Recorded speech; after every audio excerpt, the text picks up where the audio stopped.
Good morning बच्चों। आज अपन जो है भूगोल विषय के द्वितीय खंड को यानी सेकंड पार्ट को शुरू करने जा रहे हैं। प्रथम भाग में अपन ने 3-4 चैप्टर पढ़ लिए हैं। अब आज अपन द्वितीय भाग को शुरू करने जा रहे हैं। भूगोल का जो द्वितीय भाग है उसमें भारत की अर्थव्यवस्था के बारे में अपन पढ़ेंगे। भारत से रिलेटेड टॉपिक है उसका। आज अपन जो है चैप्टर नंबर 15 जो है अपना 15वां जो अध्याय है उसको शुरू करेंगे। इस चैप्टर में अपन पढ़ेंगे अबाउट द रिसोर्सेस, संसाधन के बारे में पढ़ेंगे कि संसाधन किसे कहते हैं, संसाधन होता क्या है, संसाधनों का संरक्षण क्या होता है, संसाधनों की समस्याएं, संरक्षण में समस्याएं क्या क्या आती है, संसाधनों का वर्गीकरण पढ़ेंगे। इसके अलावा सतत पहुंचनीय विकास को भी अपन इसमें पढ़ने वाले हैं। तो आज का जो हमारा पाठ है उसका नाम है संसाधनों का वर्गीकरण, संरक्षण एवं सतत पहुंचनीय विकास। ये आज जो हमारा जो पाठ है उसका ये नाम है। शुरू करते हैं बच्चों। संसाधन किसे कहते हैं? संसाधन आप अपने चारों तरफ देखते हो बहुत सारे संसाधन आपको नजर आते हैं। सबसे बड़ी चीज इंसान अपने आप में स्वयं में क्या है? संसाधन ही है। मनुष्य भी सबसे बड़ा संसाधन है अपने आप में। इसके अलावा संसाधनों की बात करें तो जो संसाधन होते हैं बच्चों वो प्राकृतिक भी हो सकते हैं, मानवीय भी हो सकते हैं, यानी मनुष्य द्वारा बनाए गए भी हो सकते हैं या प्रकृति द्वारा प्रदत्त भी हो सकते हैं। संसाधन अपने आसपास चारों नजर आते हैं। कोई भी चीज जिसका उपयोग करके हम अपनी आवश्यकताओं की पूर्ति कर सकते हैं। मनुष्य जो होता है अपनी आवश्यकताओं की पूर्ति कर सकता है। जिस वस्तु का प्रयोग करके वो अपने आप में क्या बन जाता है? संसाधन बन जाता है। बात करते हैं संसाधन। संसाधन की परिभाषा देखना बच्चों। संसाधन एक ऐसी प्राकृतिक और मानवीय संपदा है जिसका उपयोग हम अपनी आवश्यकताओं की पूर्ति में करते हैं। सीधी और साधारण परिभाषा है बच्चों संसाधन की कि संसाधन एक ऐसी प्राकृतिक और मानवीय संपदा है। प्राकृतिक हो सकती है, मानवीय हो सकती है। उस संपदा का प्रयोग करके अगर अपन अपनी आवश्यकताओं की पूर्ति कर रहे हैं तो वो क्या कहलाएगा? संसाधन कहलाएगा। क्या कहलाएगा? संसाधन। उदाहरण देख लेते हैं। मिट्टी, जल, वन, मनुष्य, ये सारा अपने आप में संसाधन है। कैसे? मिट्टी का उपयोग करके अपन क्या कर सकते हैं? क्या अपनी आवश्यकताओं की पूर्ति करती है क्या मिट्टी? हाँ, जरूर करती है। कैसे?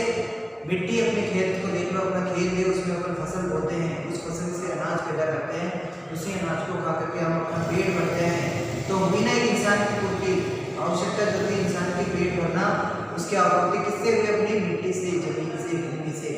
तो ये है एक संसाधन, यानी एक ऐसी प्रक्रिया, एक ऐसी संपदा जिसका प्रयोग करके मनुष्य अपनी आवश्यकताओं की पूर्ति कर सकता है। वो अपने आप में क्या कहलाता है? संसाधन कहलाता है। संसाधन बच्चों प्राकृतिक भी हो सकता है और कृत्रिम भी, मानवीय भी हो सकता है। अब एक जिमरमैन जो भूगोल देता थे जिमरमैन, उन्होंने संसाधन की एक परिभाषा दी है। बोर्ड क्लासेस में वो परिभाषा जो है पूछ सकते हैं। क्या है परिभाषा बच्चों? देखना कि संसाधन का अर्थ किसी उद्देश्य की प्राप्ति करना, यह उद्देश्य व्यक्ति आवश्यकताओं तथा सामाजिक लक्ष्यों की पूर्ति करना है। इन्होंने भी बात तो वही बताई कि उद्देश्यों की पूर्ति करना, जो मनुष्य की आवश्यकताओं या सामाजिक लक्ष्यों की पूर्ति करता है वो क्या है? संसाधन है। तो आपको ये जो परिभाषा है इनकी एज इट इज, उन्हीं के शब्दों की जो परिभाषा जो दी उन्होंने उसको एज इट इज अपने को लिखना है, क्योंकि किसी के दिए गए कथन में अपन बदलाव नहीं कर सकते। दोबारा देख लेते हैं।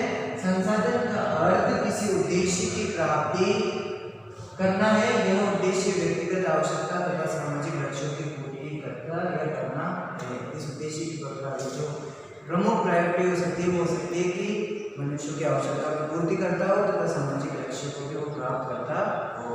ये हो गए बच्चों संसाधन की परिभाषा के बारे में। अब संसाधनों की कुछ विशेषताएं होती है, यानी कोई भी वस्तु कब संसाधन कहला सकती है। प्रश्न बन सकता है कि किसी भी वस्तु को संसाधन कहलाने के लिए क्या आवश्यक है? तो कुछ चीजें उसमें होनी चाहिए तो उसको संसाधन की विशेषता भी अपन कह सकते हैं। या किसी वस्तु को संसाधन कहलाने के लिए किन किन चीजों की आवश्यकता पड़ती है, क्या क्या उसमें वो विशेषता होनी चाहिए, तो वो देखते हैं। पहला, वस्तु का उपयोग संभव करना है। कोई भी चीज ऐसी है जिसका उपयोग अपन कर सकते हैं, जिसको यूज में ले सकते हैं, वो क्या बन जाती है? अपने आप में संसाधन बन जाती है। चौक है बच्चों। चौक का उपयोग अपन ब्लैक बोर्ड पे लिखने के लिए कर सकते हैं, यानी कि वो भी अपनी आवश्यकता की पूर्ति कर रहा है। बिना चौक के अपन ब्लैक बोर्ड पे नहीं लिख सकते, तो चौक भी अपने आप में क्या है, संसाधन है, क्योंकि वो उससे अपन अपना उसका यूज ले सकते हैं, उसका उपयोग कर सकते हैं। सेकंड पॉइंट देखो, वस्तु का मूल्य होना चाहिए। कोई भी चीज जिसकी कीमत या मूल्यवान वो क्या होती है, वो अपने आप में क्या कहलाएगी, संसाधन कहलाएगी। चौक उसी को वापस ले लो, चौक का मूल्य होता है बिना पैसे में नहीं मिलती है। नेक्स्ट, निश्चित उद्देश्यों की पूर्ति करना, यानी कि उस जिस चीज से अपने जो है निश्चित उद्देश्यों की प्राप्ति हो जाती है, वो चीज भी अपने आप में क्या बन जाएगी, संसाधन बन जाएगी।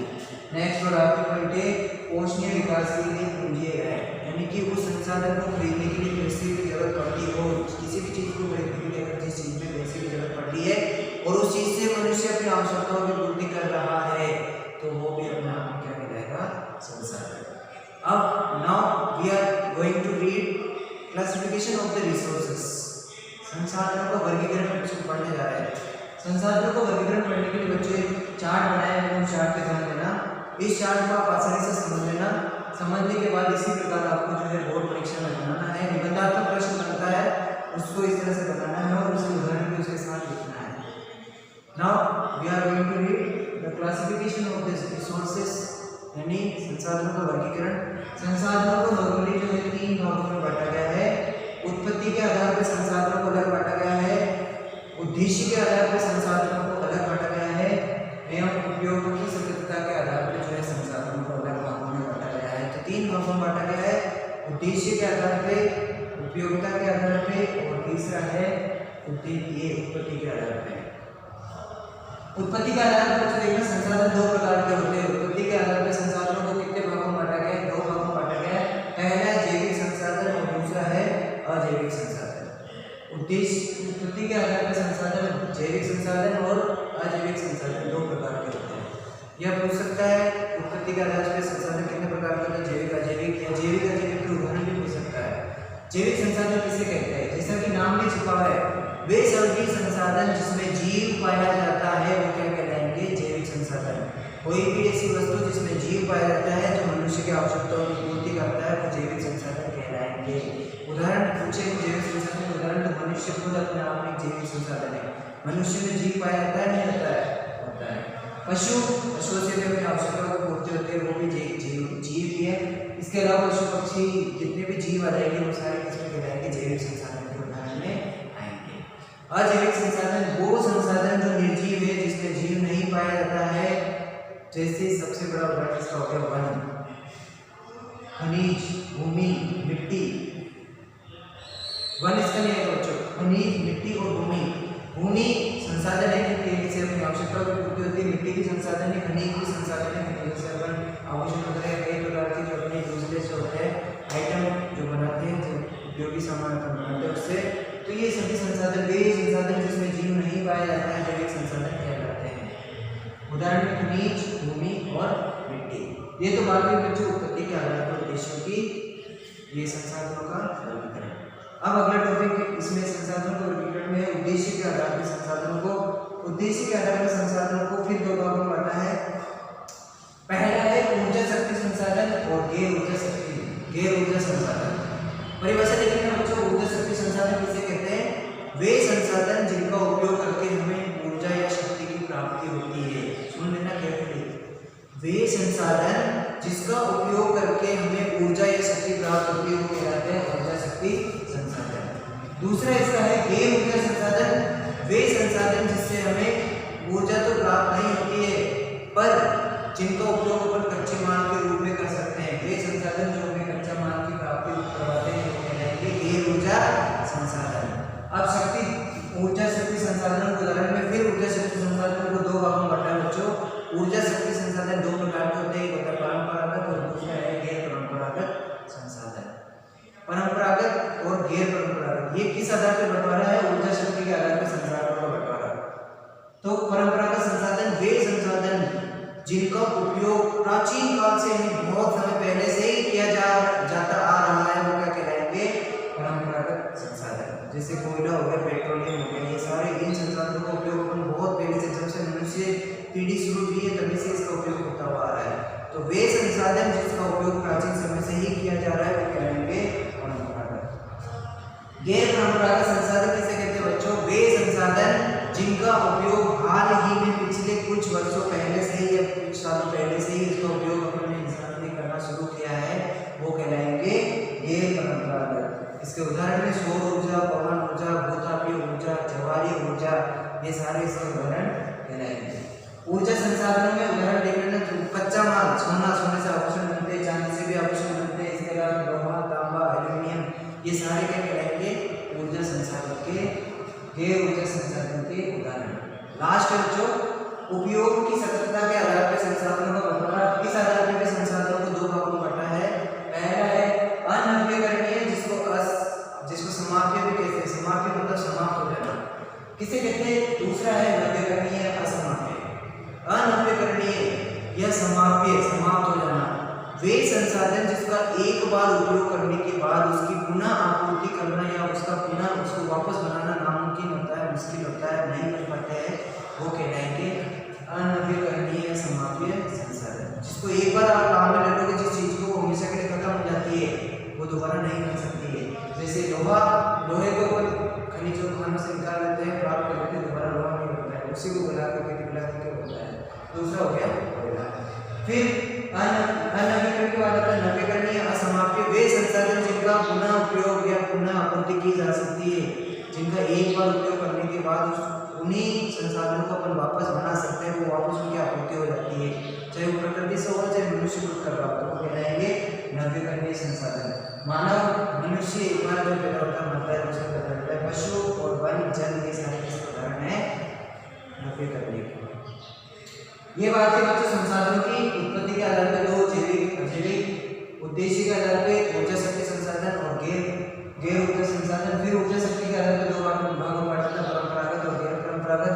उपयोग की स्वतंत्रता के आधार पर संसाधनों को दो भागों में बांटा है, अनव्यकरणीय और नव्यकरणीय। इसके अलावा बच्चों एक होता है स्वामित्व के आधार पर। स्वामित्व का मतलब होता है हक, कि जिस चीज पे जिस इंसान का या जिस संस्था का या जिस देश का या जिसका भी हक है, वो कहलाएगा, वो संसाधन उसी का बन जाता है। स्वामित्व के आधार पर संसाधनों को तीन भागों में बांटा बच्चों। पहला व्यक्तिगत संसाधन, दूसरा राष्ट्रीय संसाधन और तीसरा है अंतर्राष्ट्रीय संसाधन। व्यक्तिगत संसाधन वे संसाधन पर जिस पर किसी व्यक्ति विशेष का अधिकार होता है, वो कहलाएंगे व्यक्तिगत संसाधन। जैसे अपना खुद का घर हो गया, खुद का खेत हो गया, ये उदाहरण ले सकते हो। राष्ट्रीय संसाधन वे संसाधन जिसपे एक संपूर्ण राष्ट्र के सभी व्यक्तियों का हक होता है, जैसे वन हो गया, जल हो गया। अंतर्राष्ट्रीय संसाधन वे संसाधन जिसमें विश्व के सभी देशों का या सभी लोगों का हक होता है, वो कहलाएंगे अंतर्राष्ट्रीय संसाधन। उदाहरण में समस्त जैविक संसाधन इसके अंतर्गत आ जाएंगे। तो बच्चों ये थी संसाधनों की परिभाषा, संसाधन का अर्थ, संसाधन की विशेषताएं और संसाधन का वर्गीकरण। आगे की वीडियो में अपन पढ़ेंगे संसाधनों की आवश्यकता, संरक्षण क्यों किया जाना आवश्यक है, उस चीज के बारे में अपन चर्चा करेंगे। धन्यवाद।